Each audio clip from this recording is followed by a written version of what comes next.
Hello అందరికీ. నాటి నేస్తాలు, మన చిన్ననాటి జ్ఞాపకాలు, మాటల్లో మమకారం, కథల్లో మనసు, కుటుంబ కథలకు స్వాగతం, సుస్వాగతం. మరి ఈరోజు కథ ఏంటో చూసేద్దామా? కథ పేరు ఒక్క క్షణం. దీన్ని మనకు అందించిన వారు డాక్టర్ పైడిపాల. ఒక్క క్షణం ఆలోచించి మంచి నిర్ణయం తీసుకుంటే నిత్య జీవితం ఎలా ఉండేదో. ఇక కథలోకి వెళ్ళిపోదామండి. నిత్యకు పెళ్లి చూపులు. పెళ్లి చూపులు అనగానే సాధారణంగా వయసొచ్చిన ఏ ఆడపిల్ల మొహంలో అయినా పెళ్లి కళ ఉట్టిపడే మెరుపు కనిపిస్తుంది. దానికి భిన్నంగా నిత్య మొహంలో ఏదో టెన్షన్. నిత్య భయాందోళనలకు కారణం వచ్చిన సంబంధం నచ్చకపోవడం కాదు, మొదటిసారి పెళ్లి చూపుల పేరుతో మగ పెళ్లి వారి ముందు కూర్చోవడం. పెళ్లి వయసు వచ్చిన తర్వాత ఎన్ని సంబంధాలు వచ్చినా తల్లి తాయారమ్మ వాటిని నిత్య నిర్ణయం వరకు రానివ్వలేదు. అందం, గుణం, చదువు అన్నిటిలోనూ ముందు వరుసలో ఉండే నిత్య ఉప్పుల కుప్ప నిత్య. అలాంటి నిత్యను పెళ్లి చేసుకోవడానికి ఒక మాదిరి వరుడెవరూ సరిపోడని, నవలా నాయకుడు వంటి వాడు రావాలని తాయారమ్మ దృఢమైన అభిప్రాయం. అందువల్లనే వచ్చిన సంబంధాలన్నీ తాయారమ్మ వడపోతలోనే విగిపోతున్నాయి. కానీ ఈసారి వచ్చిన జానకి రామయ్య గారి సంబంధం బంగారం లాంటిదని, దీనిని కాదనటం అదృష్టదేవత తలుపు తడుతుంటే తెరవకపోవడమేనని పెళ్లిళ్ల పేరయ్య మరీ చెప్పటంతో తాయారమ్మ కొంచెం మెత్తబడింది. పెళ్లి చూపులు ఏర్పాటు చేయడానికి ఒప్పుకుంది. ఎప్పుడూ ఎటువంటి పరీక్షల భయం లేకుండా నల్లేరు మీద నడకల బీటెక్ వరకు నిరాటంకంగా ఉత్తీర్ణురాలవుతూ పట్టా తీసుకున్న నిత్యకు పెళ్లి చూపుల పరీక్ష అంటే భయం పట్టుకుంది. తీరా వరుణ్ణి చూసిన తర్వాత తన నిర్ణయం చెప్పడానికి, బాగోగులు చర్చించి సలహాలివ్వడానికి తల్లి, అన్నయ్య మాత్రమే ఉన్నారు. అన్నయ్య చందు సాఫ్ట్వేర్ ఉద్యోగి. ఆఫీసులో అత్యవసరమైన పని తగిలిందని, సమయానికి వచ్చేస్తానని, ఈలోగా ముహూర్తం ప్రకారం తంతు కానివ్వమని ఫోన్ చేశాడు. ఒకవేళ చందు రావటం ఆలస్యమైతే ఈలోగా ఏ మాట చెప్పమని అవతలి వాళ్ళు ఒత్తిడి చేస్తే అమ్మ మాత్రమే గతువుతుంది. కానీ అమ్మ ఏ విషయంలోనూ ఒక పట్టా నిర్ణయం తీసుకోలేదని నిత్య శంకితురాలు. తల్లి ఆమె పెళ్లి విషయంలో తీసుకున్న నిర్ణయానికి ఇప్పటికీ బాధపడుతుండటం తనకు తెలుసు. అందువల్ల పూర్తిగా తల్లి మీద ఆధారపడటం కంటే మరెవరైనా ఉంటే మంచిదని నిత్య చిన్నప్పటి నుంచి తనతో కలిసి చదువుకున్న సత్యను తోడుగా రమ్మని పిలిచింది. సత్య కుటుంబం ఉండేది పక్క వీధిలోనే కనుక ఆమె పిలిచింది తడవుగా వచ్చింది సత్య. సత్య కూడా నిత్యయుడిదే. ఆమెను పెళ్లి చూపుల్లో పక్కన కూర్చోబెట్టుకోవద్దని తాయారమ్మ నిత్యను చాటుకు పిలిచి చెప్పింది. తల్లి ఉద్దేశాన్ని అర్థం చేసుకున్న నిత్య తనకి ఏ విషయంలోనూ సత్య పోటీ కాదని, కొత్త వాళ్ల ముందు తను నెర్వస్ కాకుండా ఆమె తోడుగా ఉంటుందని తన చర్యను తను సమర్థించుకుంది. నిత్యతో పోలిస్తే సత్య అంత తెలివైంది కూడా కాదు. పరీక్షల్లో మాత్రం ఎక్కడా తప్పకుండా తను కూడా ఇంజనీరింగ్ గ్రాడ్యుయేట్ అనిపించుకుంది. సత్య తల్లిదండ్రులిద్దరూ ఒక పేరున్న ప్రైవేట్ హాస్పిటల్లో పనిచేస్తున్నారు.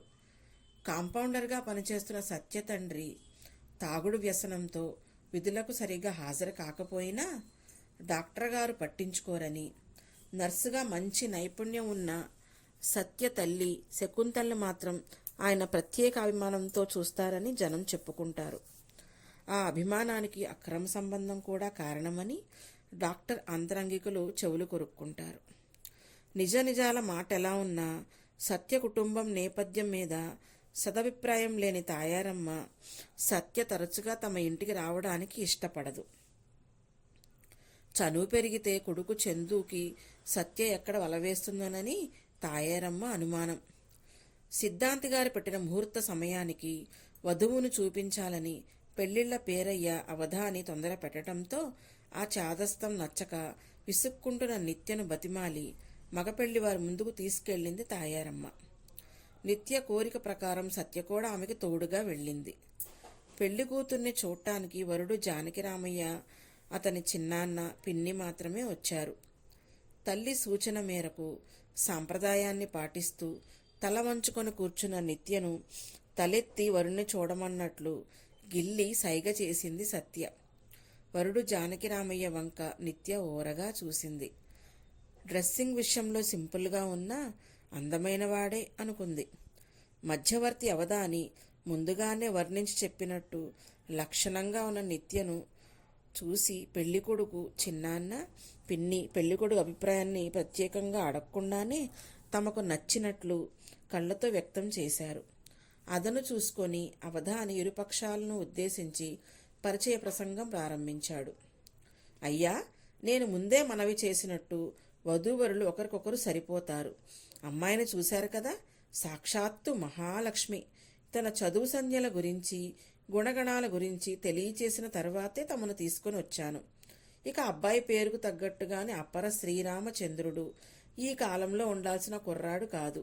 పోతే ఇతని చిన్నతనంలోనే తల్లిదండ్రులు గతించటం వల్ల పిన్ని బాబాయిల పెంపకంలో పెరిగాడు. ఇక్కడి చదువులు సరిపోక ఢిల్లీలో ఉండి సివిల్ సర్వీసెస్ పరీక్షలకు హాజరవుతున్నాడట. ఆరోగ్యం దృష్ట్యా వండి పెడుతూ ఆల్నా పాలనా చూసేవాళ్లుంటే చదువు మీద దృష్టి పెట్టడానికి వీలుగా ఉంటుందని పెళ్లి ప్రయత్నాలు ప్రారంభించారట. అన్నీ అనుకున్నట్టుగానే జరిగితే ఏ జిల్లా కలెక్టరో అవుతాడు. ఇంతవరకు కళ్యాణ ఘడియలు రాకపోవటం వల్ల ఈ సంబంధం మీ వరకు వచ్చింది. అవధాని చెప్పటం పూర్తి కాకుండానే వరుడు బాబాయ్ శివయ్య కలిగించుకొని వరుడి విషయంలో తమ పాత్ర గురించి తెలియచేశారు. పూర్వజన్మలో ఎంతో పుణ్యం చేసుకుంటే తప్ప మా జానకిరాముడు లాంటి బుద్ధిమంతుడు భర్తగా దొరకడు. మా అన్నయ్యకిచ్చిన మాట ప్రకారం పెంచి పెద్ద చేయటం తప్ప పెళ్ళయ్యాక తన మీద మా పెత్తనం కూడా ఉండదు. తన తెలివికి చదువు మీద శ్రద్ధకు తప్పకుండా కలెక్టర్ అవుతాడని అందరూ అంటున్నారు. ఒకవేళ ఉద్యోగం లేకపోయినా మా వాడు బ్రతకడానికి లోటు లేని ఆస్తి, అతని వాటా మీద నేను కూడబెట్టిన డబ్బు ఉన్నాయి. అందువల్ల కట్నకానకలు కూడా మేం పెద్దగా ఆశించటం లేదు. అమ్మాయి మాకు బాగా నచ్చింది. మీరు అమ్మాయిని లోపలికి తీసుకువెళ్ళి అభిప్రాయం తెలుసుకుంటే నిశ్చితార్థానికి ముహూర్తం పెట్టుకుందాం. అమ్మా నిత్య, అన్నీ విన్నావు కదా. అయినా అబ్బాయితో కూడా మాట్లాడతానంటే లోపలికెళ్ళి మాట్లాడచ్చు. ఉభయులు చదువుకున్న వాళ్ళు గనక ముందుగా మనసులు విప్పి మాట్లాడుకోవటంలో తప్పులేదు అంటూ అవధాని చేసిన ప్రతిపాదనను అవసరం లేదన్నట్టు ఇద్దరూ సున్నితంగా తిరస్కరించారు. నిత్యను లోపలికి తీసుకువెళ్లిన తర్వాత ముగ్గురు మధ్య పెళ్లికొడుకు గురించిన చర్చ ప్రారంభమైంది. పెళ్లికొడుకు బొత్తిగా నోట్లో నాలిక లేని మెత్తని మనిషిలా ఉన్నాడు అంటూ ముందుగా తాయారమ్మ అనుమానాన్ని వ్యక్తం చేసింది. అవసరం లేందే నోరు విప్పని అల్లుడు దొరికితే మీకే మంచిది కదా ఆంటీ. చీటికి మాటికి గొంతెమ్మ కోరికలు కోరకుండా ఉంటాడు. ఆ పైన సంసారంలో ఆడదాని మాటే చెల్లుతుంది. సత్య పెళ్లికొడుకు మౌనాన్ని సమర్థించింది. నాకైతే పెళ్లికొడుకు తెగ నచ్చేశాడు. ఇలాంటి బుద్ధుడు దొరికితే నేనైతే ఎగిరి గంతేసి చేసుకుంటాను. నిత్య, నీకు ఓకేనా? ఏమైనా అనుమానాలున్నాయా? సత్య నిత్యను కదిలించింది. ముసలోడి పేరులా ఆ పాత తరహా పేరు నచ్చలేదు. కళ్ళజోడు పెట్టుకోవడం వల్ల ఎక్కువ వయసున్న వాళ్ళ కనిపిస్తున్నాడు. పెళ్లి చూపులోనైనా షూ వేసుకొని ఇన్షర్ట్ చేసుకొని రాలేదంటే అచ్చటా ముచ్చటా తెలియని ఆడవి మనిషిలా ఉన్నాడు. ఇంకా ఈ కాలపు కుర్రాళ్ళలా ఫ్యాషన్ పేరుతో గడ్డం పెంచి బూచాడి అవతారంలో రాలేదు. లేకపోతే ఏంటి నీ సిల్లీ డౌట్స్? అబ్బాయి నీట్గా హ్యాండ్సమ్గా పాత సినిమాల్లో హీరోలా ఉన్నాడు.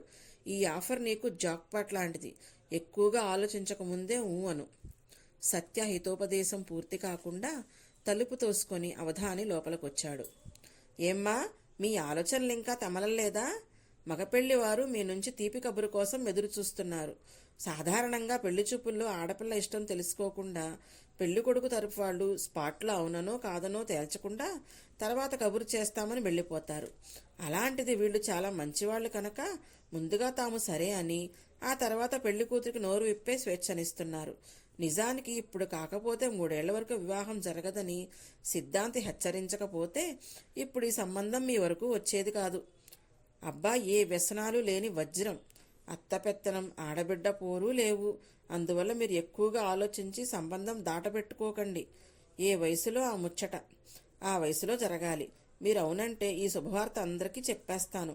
ఆలస్యాత్ అమృతం విషం అన్నారు. ఏం తాయారమ్మగారు, సరేనా?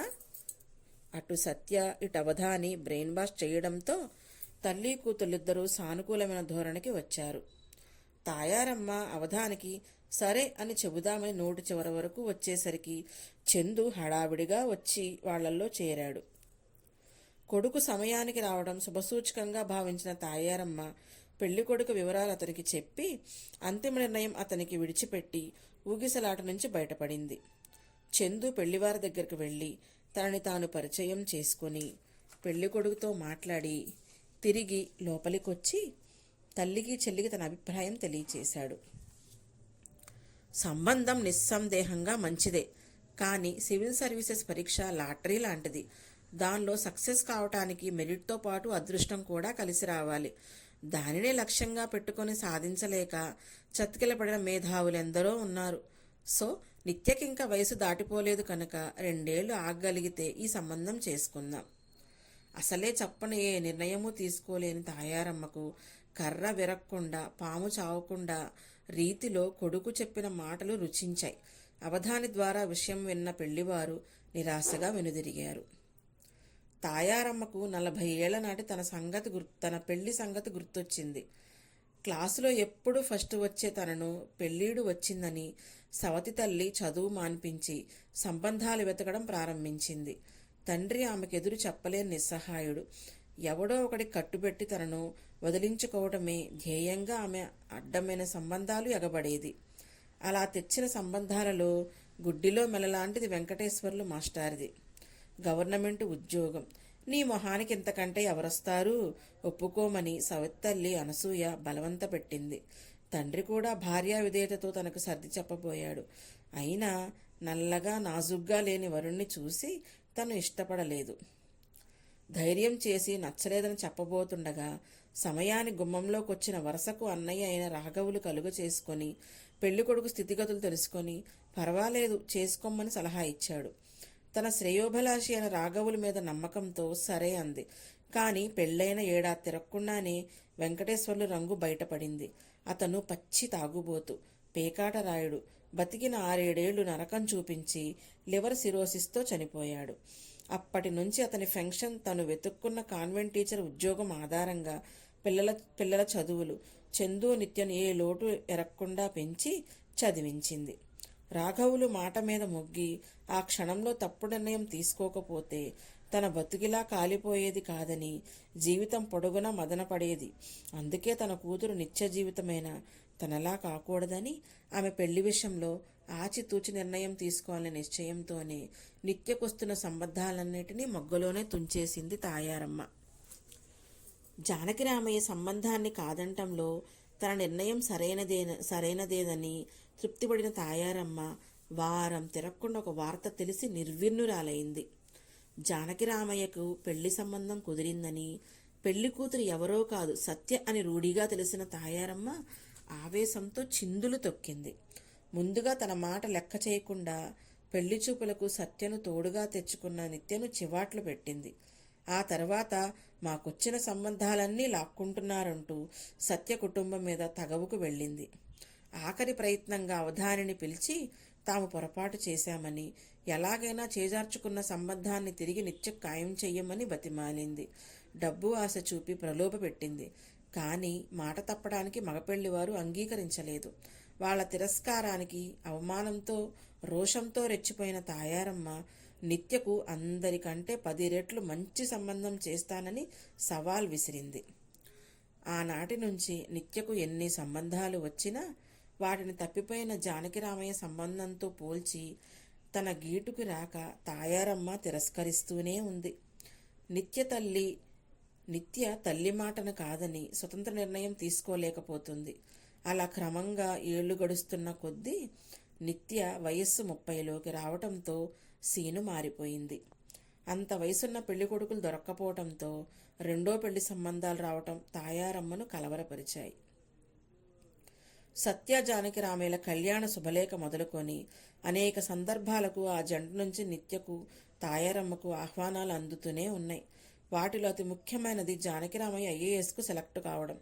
ఒక్క క్షణం నిదానించకుండా చేజేతులా జార విడుచుకున్న అదృష్టాన్ని తలుచుకొని స్వయంకృత అపరాధానికి అవ్యక్తమైన ఆవేదనతో అనుక్షణం కుమిలిపోతున్న తల్లి కూతుళ్ళ సత్యకి సంబంధించిన ఏ వేడుకలకు హాజరు కావటం లేదు. ఇటీవల సత్య జానకి రామయ్య దంపతులు తమ ఏకైక పుత్రిక నిశ్చితార్థానికి రావలసిందిగా స్వయంగా వచ్చిచ్చిన ఆహ్వాన పత్రిక చూసి నిత్య మనసు ఉద్విగ్నభరితమైంది. చూస్తుండగానే 40 ఏళ్లు వయసు మీద పడిన కుమారి నిత్య కన్నీటి బొట్లు పడిన ఆహ్వానం ఆమెను అవహేళనం చేస్తున్నట్లయింది. కథ మీకు నచ్చిందా అండి? నా కథలు మీకు నచ్చినట్లయితే లైక్ చేసి సబ్స్క్రైబ్ చేసుకోగలరు. కథ సమాప్తం. మీ శాంతి.